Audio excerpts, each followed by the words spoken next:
Hello and welcome to the part 2 of chapter number 7. Right, in this we will learn the advanced concepts of the Java. So first we will learn about the control structure.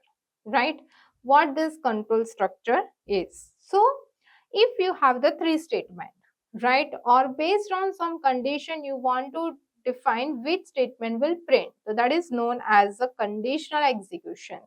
For example आपने पास का message print किया है और fail का message print किया है, but आपको दोनों मैसेज प्रिंट नहीं करना है, दोनों में से कोई एक ही मैसेज प्रिंट करना है, तो वो सम कंडीशन से डिसाइड करेगा, तो that comes under the control structure. Right, second that comes is the looping. आपको same message multiple time print करना है, तो rather than writing the same statement multiple time we are using the loops. right, तो control structure के अंदर main दो topic हम cover करेंगे. फर्स्ट इज द लूप जो मल्टीपल टाइम सेम कोड को एग्जीक्यूट करेगा, एंड सेकंड इज ब्रांच वो डिसाइड करेगा कि आपको कौन सा पार्ट एग्जीक्यूट करना है. राइट, नाउ उसके अंदर ब्रांचिंग के अंदर हमारे पास if statement and switch case है, and inside the looping we have the while loop, do while loop and the for loop available.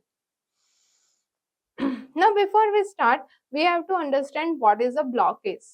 The block is nothing but the start and end of the curly bracket is considered as a block. right, इसके अंदर आपने जो भी statement लिखे हैं that considered as a one single block of code. right, और उसके अंदर जो वेरिएबल हो गए that is the same as a function के अंदर जो आप वेरिएबल डिक्लेयर करते हैं that consider as a local variable. Bracket के अंदर आप जो वेरिएबल डिक्लेयर करते हैं उसका स्कोप है वो ब्रैकेट के अंदर ही रहेगा. दैट मीन्स आउटसाइड ब्रैकेट उसको एक्सेस भी नहीं कर सकते. राइट, तो that you have to remember before we move further. तो इसके अंदर फर्स्ट पार्ट जो हमारा आता है वो है if statement. So if statement क्या करेगा, तो if statement will check some condition. अगर ये कंडीशन ट्रू है देन वो स्टेटमेंट 1 एग्जीक्यूट करेगा, और फॉल्स है तो स्टेटमेंट 2 एग्जीक्यूट करेगा. राइट, तो this is a syntax for the if else. If आपको यहाँ पर कोई कंडीशन लिखनी है, अगर वो कंडीशन ट्रू हो गई तो स्टेटमेंट 1 पार्ट विल एग्जीक्यूट, और अगर वो कंडीशन फॉल्स हो गई then statement 2 part will execute. Right, तो this how if statement will executed. हमारे पास तीन टाइप के इफ स्टेटमेंट अवेलेबल है. Simple if else statement, ladder if else statement and nested if else statement. Right, हम एक सिंपल एग्जांपल देखते हैं कि how this if statement will work. तो सपोज हम एक सिंपल एग्जांपल देना है कि हमारे पास एक वेरिएबल है and we want to check whether the value जो हमने इसके अंदर असाइन की है वो इवन है या ऑड है. राइट, तो यहाँ पर हम एक वेरिएबल देते हैं और उसके अंदर कोई भी वैल्यू असाइन करते हैं, तो हमें मैसेज प्रिंट करना है कि ये इवन है या ऑड है. राइट, तो इसके अंदर सेम हम दोनों मैसेज तो प्रिंट नहीं कर सकते, दोनों में से एक ही मैसेज प्रिंट करना पड़ेगा, तो उसके लिए हम क्या यूज करेंगे, if else. Right, now you know that कि इवन ऑड किसको बोलते हैं, the number which is divisible by 2 is known as the even number. तो हमें चेक करना है कि ये 2 से डिवाइड होगा या नहीं. वो कैसे चेक करेंगे, तो अगर उसका रिमाइंडर पार्ट 0 आता है after dividing then it's a even, otherwise उसको क्या बोलेंगे, ऑड बोलेंगे. सो इफ नंबर मॉड्यूलो 2 और उसका रिमाइंडर जो है वो इक्वल टू क्या आएगा, 0. तो अगर ये कंडीशन ट्रू होती है तो इन दैट केस हमें क्या करना है, तो इन दैट केस हमें मैसेज प्रिंट करना है क्या, इवन का.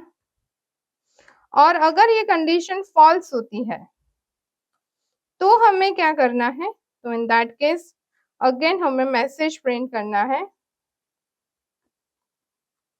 ऑड का. So this is how if else statement will work. Right, if we check the output for this, so we get the even over here. Right, so this is a simple example of if else. यहाँ पर if else के अंदर आप single condition लिख सकते हैं. अगर आपको एक से ज्यादा कंडीशन लिखनी है तो उसके लिए आपको लैडर if else यूज करना होता है. Right, ladder if else has some syntax like this. else के बाद आपको if यूज करना है और यहाँ पर आप सेकेंड कंडीशन लिख सकते हैं. Right, you have the n number of condition over here. Right, और लास्ट में क्या होगा, तो लास्ट के अंदर else पार्ट होगा. So this is called the ladder. Ladder is basically used for writing multiple condition. Third उसका फॉर्म आता है that is a nested if else. तो नेस्टेड इफ एल्स किसको बोलेंगे? तो इफ के अंदर अगर अनदर इफ है टू चेक सम कंडीशन, तो this is the form of the nested, right. ये सेकेंड इफ आप इफ में भी यूज कर सकते हैं, एल्स इफ या एल्स कोई भी पार्ट के अंदर अगर दूसरा इफ एल्स कंट्रोल स्टेटमेंट आपने यूज किया है तो that is known as the nested if else, right. तो if else statement are of this three types. The next we have is the switch statement. Now switch statement का main usage क्या होता है? तो it is mainly used for the manual driven programming. That means you have some list of option available, right? और उसमें से आपको कोई ऑप्शन एक सिलेक्ट करना है और जो आपने ऑप्शन सिलेक्ट किया है उसके बेस पे आपको कोई ऑपरेशन करना है, तो उसके लिए हम क्या करेंगे? तो उसके लिए हम स्विच केस यूज करेंगे, राइट। तो उसके सिंटैक्स पहले देख लेते हैं। तो स्विच और यहाँ पर एक्सप्रेशन लिखना है। यहाँ पर जो आप एक्सप्रेशन लिखते हो वो आइदर इंटीजर और कैरेक्टर टाइप का नॉर्मली होता है। उसके अलावा it must be of byte, char, short, integer और इनम, इसमें से कोई भी डेटा टाइप आप यूज कर सकते हैं, राइट। अभी ये जो एक्सप्रेशन आपने पास किया है उसकी वैल्यू वो मैच किससे करेगा? केस के अंदर यहाँ पर आपने जो वैल्यू दी है वो, राइट। तो यहाँ पर आपने जो एक्सप्रेशन दिया है अगर वो 1 है तो केस 1 के अंदर जाएगा और उसके स्टेटमेंट को एग्जीक्यूट करेगा, राइट। अदरवाइज वो सेकंड केस को चेक करेगा। You can write any number of case over here, right. एक केस को दूसरे केस से सेपरेट करने के लिए हम जनरली ब्रेक यूज करेंगे, right. Break is again optional in this, but अगर आपने ब्रेक स्टेटमेंट उसको टर्मिनेट करने के लिए नहीं यूज किया है तो सपोज यू हैव 3 केस 1 2 3, आपकी कंडीशन जो है वो फर्स्ट केस से मैच हो रही है और आपने ब्रेक नहीं यूज किया है तो फर्स्ट भी एग्जीक्यूट होगा, सेकंड भी एग्जीक्यूट होगा और थर्ड भी एग्जीक्यूट होगा, राइट। और अगर आपने ब्रेक किया है तो फर्स्ट एग्जीक्यूट करके आपका जो कंट्रोल है वो आउट ऑफ स्विच केस ले आएगा, राइट। ऐसा भी हो सकता है कि हमने जितने केस ऑप्शन प्रोवाइड किए हैं उसमें से कोई भी केस के साथ वो मैच ना करे, राइट। तो उस केस के अंदर आप एक लास्ट में ऑप्शन दे सकते हैं डिफॉल्ट केस। तो डिफॉल्ट केस मतलब हमारी में से कोई भी केस मैच नहीं हो रहा है तो in that case default case will be executed. Again default case is optional, right, it's not compulsory to write in our code, right. तो let's look at some simple example of the switch case as well.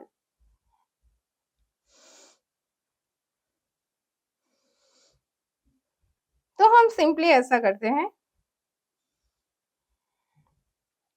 यहाँ पर दो number declare कर देते हैं ए और B, done.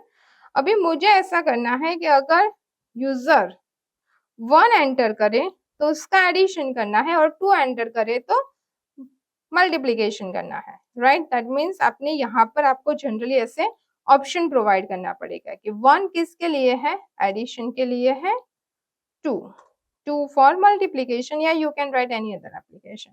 ये 2 case आपने यहाँ पर दिए हैं तो this is we call the menu. यहाँ पर हमने मेनू दे दिया है। अभी यूजर को इसमें से चॉइस करना है। अब यूजर से भी ये वैल्यू एंटर करवा सकते हैं बट हम अभी तक नहीं लर्न किया है कि how can we enter value from user. So I am giving the fix value over here 2, right. Now I am writing the switch case, switch, और जिससे भी आपने चॉइस एंटर की है वो आपको ch यहाँ पास कर देना है। इसके अंदर हम राइट करेंगे केस 1। नाउ 1 नंबर के केस में मुझे क्या करना है? दोनों का एडिशन प्रिंट करना है, राइट। तो मैं डायरेक्टली यहाँ पर ही प्रिंट कर दूंगी system dot out dot println, right. यहाँ पर हम लिख देंगे addition is equal to plus, यहाँ पर मुझे क्या करना है? In this I want to add this to a plus b, right. Then we have to write break, then case 2। Case 2 के अंदर हमें मल्टीप्लीकेशन करना है basically. So system dot out dot println multiplication is equals to plus a into b, right. Again we write the break. Now default case मैंने बोला optional है but आपको लिखना है तो you can write the case default as well at the end। अगर कोई भी केस के साथ वो मैच नहीं करेगा तो एट द एंड वो कौन से केस के साथ मैच करेगा? डिफॉल्ट केस के साथ मैच करेगा।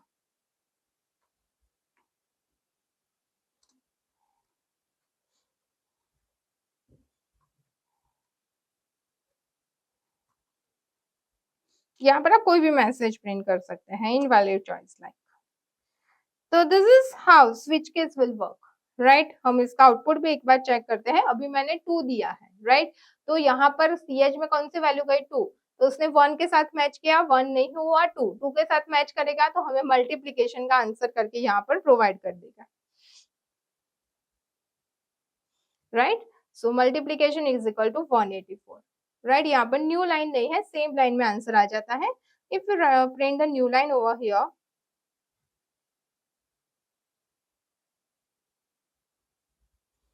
ऊपर हमने प्रिंट स्टेटमेंट यूज किया है यहाँ पर, I will show you in this. तो उसने न्यू लाइन प्रोवाइड नहीं की। अभी हम यहाँ पर 1 वैल्यू पास करके देखते हैं। So we again check the answer. So it's display the addition 31, right. और यहाँ पर इसके अलावा आप कोई भी वैल्यू डाल दो। सपोज आई हैव एंटर्ड 19, जो हमारे केस में है ही नहीं, तो it display the invalid choice answer over here, right. तो this how it will work. तो इस तरीके से आपको लिस्ट ऑफ ऑप्शन देने हैं, उसमें से यूजर के सिलेक्शन बेस पे कुछ ऑपरेशन करना है, तो उसके लिए हम स्विच केस यूज करेंगे। The second part we have is the repetitive control structure. So repetitive control structure मतलब सेम कोड को आपको मल्टीपल टाइम एग्जीक्यूट करना है, तो उसको हम बोलेंगे repetitive control structure. उसके अंदर हमारे पास 3 types of loops are there: for loop, while loop and do while loop. Right? In this, for loop and while loop is considered as an entry control loop. That means what? वो code के execute करने से पहले आपकी condition check करेगी। अगर वो condition आपने जो प्रोवाइड की है वो ट्रू है, तो ही वो कोड का एग्जीक्यूशन स्टार्ट करेगी, वरना कोड को स्किप कर देगी, right. That means it can be case के फॉर लूप और व्हाइल लूप के अंदर बॉडी पार्ट एक भी बार एग्जीक्यूट ना हो, राइट। तो first check the syntax for this too. तो for we have the 3 expression 1, 2 and 3, right. All 3 are optional. That means आप ये तीनों को ऑप्शनली राइट करके सिंपली सेमीकोलन भी पुट कर सकते हैं, right. But in that case आपको इनफाइनाइट लूप की तरह आपकी लूप एग्जीक्यूट होगी, दैट इज नेवर एंडिंग। तो आपको कुछ ब्रेक स्टेटमेंट डालना पड़ेगा सो दैट वो एग्जिट कर पाए, राइट। तो यहाँ पर आपने एक्सप्रेशन 1 किया, देन कोई भी कोड होगा, देन ये कंडीशनल कोड है। अगर वो ट्रू हुआ तो ये कोड को कंटिन्यूसली एग्जीक्यूट करेगा जब तक फॉल्स नहीं हुआ तब तक। जैसे ही फॉल्स होगा वो लूप में से बाहर निकल जाएगा, right. The while loop. While loop has only one part, condition part, right? That works the same. Condition check की, अगर true है तो ही ये कोड को एग्जीक्यूट करेगा, जैसे ये कंडीशन फॉल्स हो गई, it goes out of the loops, right? The third we have is the do while loop. Now do while loop को जनरली हम exit control loop कहेंगे। That means उसके अंदर जो कोड है, it will guarantee us to execute minimum one time. One time तो execute होगा ही। One time execute होने के बाद वो कंडीशन चेक करेगा। दैट मीन्स अगर कंडीशन 2 है तो वो सेकेंड टाइम जाएगा, वरना वो सेकेंड टाइम नहीं जाएगा, राइट। तो इसके अंदर स्टेटमेंट पहले है, उसके बाद ये कंडीशन पार्ट है, राइट। इन दोनों में क्या था? तो in previous 2 cases first we have the condition and then statement, right. तो this is the exit control loop. तो अगर आपको कोई set of code minimum one time execute करना ही है, then use the do while loop, right? But आपको condition check करने के बाद ही यूज करना है, then use the for and while loop. इन दोनों के अंदर जनरली for loop कब यूज करते हैं? When you know how many time you want to execute the loop. For example, आपको मल्टीप्लीकेशन टेबल प्रिंट करना है, राइट। आपको 7 नंबर का मल्टीप्लीकेशन टेबल प्रिंट करना है। अभी मल्टीप्लीकेशन टेबल कहाँ से होता है? 1 से लेकर 10 तक ही होता है। दैट मीन्स यू नो कि आपको 10 टाइम से लूप को एग्जीक्यूट करना है, राइट। तो आपको पहले से पता है कितने टाइम लूप एग्जीक्यूट होने वाली है, then the best option is to use the for loop. और while loop we don't know कि how many times loop will execute. For example, user एक नंबर डालेगा और उस नंबर को आपको रिवर्स करना है, राइट। अब भाई यूजर ने जो नंबर डाला वो 2 डिजिट का भी हो सकता है, तो इन दैट केस हमें लूप को 2 टाइम इटरेट करना पड़ेगा। 3 डिजिट का भी हो सकता है, तो उसके अंदर हमें 3 टाइम एग्जीक्यूट करना पड़ेगा। That means previously at the time of code हमें पता नहीं है कि हमारी लूप कितने टाइम एग्जीक्यूट होने वाली है, तो in that case the best option we have is to use the while loop over here, right? So this is the difference between for, while and do while. Now इसके अंदर you can use the two statement, that is break and continue statement, right. Break जैसे हमने switch case के अंदर देखा था कि वो रेस्ट ऑफ स्टेटमेंट को इग्नोर करेगा और out of the switch case ला देगा, right. The same case with this also, we check the practically for this.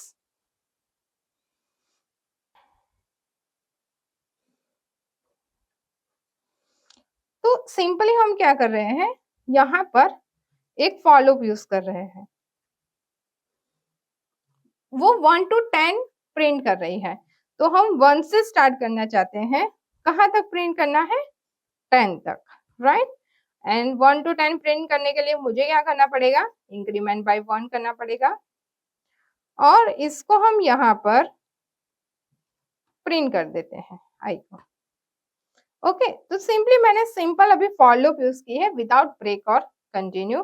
अभी मैं इसको एग्जीक्यूट करूंगी। So in output we get number from 1 to 10 over here, right? अभी इसके अंदर हम ब्रेक यूज कर रहे हैं, that means मुझे ब्रेक और कंटिन्यू जब भी आप लूप के अंदर यूज करते हैं तो it must be with some conditional execution, that means if else के साथ यूज करते हैं हम। तो what I need is if I जो है उसकी वैल्यू 5 हो जाए, then I want to break this loop, right. तो अभी इस केस में क्या होगा, 1 to 4 तक ही हमारे आउटपुट में प्रिंट होगा, बिकॉज 5 जब भी मैच करेगा तो वो कहाँ आ जाएगा, लूप में से बाहर आ जाएगा। So output will be 1 to 4 only, right. और instead of this if you use the continue over here, अगर आप कंटिन्यू करते हैं तो कंटिन्यू बेसिकली एक इटरेशन को स्किप करेगा, that means i equal to 5 हो गया तो उसके नीचे के स्टेटमेंट एग्जीक्यूट नहीं करेगा, डायरेक्टली i प्लस प्लस करके i की वैल्यू 6 करके वो प्रिंट कर देगा, राइट। मतलब इसके अंदर 5 वैल्यू स्किप हो जाएगी only, rest of the value will be print as it is.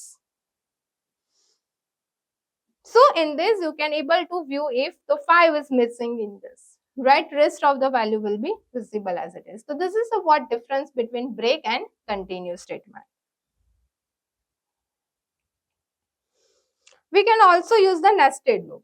Nested loop simply means one loop inside another loop, right? You can use any combination, मतलब for के अंदर while भी हो सकती है, while के अंदर do while, any combination आप use करते हैं, but simply एक लूप के अंदर अगर दूसरी लूप यूज करते हैं तो that is known as a nested loop, right. Nested loop के साथ भी आप ब्रेक और कंटिन्यू दोनों स्टेटमेंट यूज कर सकते हैं। Next is the label loops and label break. Now अगर आपके पास नेस्टेड लूप है, दैट मीन्स सपोज ये वाली लूप है, इसके अंदर मैंने यहाँ पर कोई एक और लूप की दी है, यहाँ पर भी सिंपली हम सेम लिख रहे हैं अभी, because we have to understand the concept only.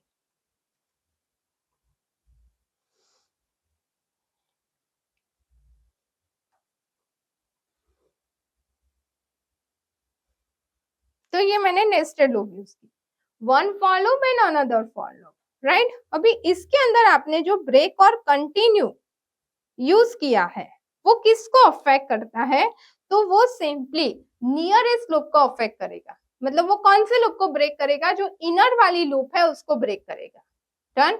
But आपको ऐसा करना है कि no, it can break any of the loop, मतलब आपकी चॉइस की लूप को ब्रेक करना चाहिए, आइदर इनर और आउटर। तो उसके लिए हमें एक लेबल यूज करना पड़ेगा and that label must be use with this break और कंटिन्यू, राइट। तो this is called the label loop, right, और लेबल ब्रेक। तो नेस्टेड लूप क्या करता है, नियरेस्ट क्लोजिंग लूप को अफेक्ट करता है, break and continue, right. But हमें क्या करना है, उसके अंदर मोर कंट्रोल करना है, तो उसके लिए हमें क्या करना पड़ेगा, लेबल क्रिएट करना पड़ेगा, राइट। तो लेबल आप कहाँ पर भी क्रिएट कर सकते हैं, सपोज मुझे यहाँ पर क्रिएट करना है आउटर एंड कॉलन साइन, तो ये मेरा लेबल हो गया। अभी आपको ब्रेक करना है तो डिफॉल्ट ब्रेक लिखोगे तो ये इनर वाली लूप बंद होगी, बट अगर मैं यहाँ पर ये लेबल यूज कर रही हूँ आउटर, तो अभी वो कौन सी लूप को ब्रेक करेगा, आउटर वाली लूप को ब्रेक करेगा, राइट। तो this same with you can use with the continue statement as well. Thank you.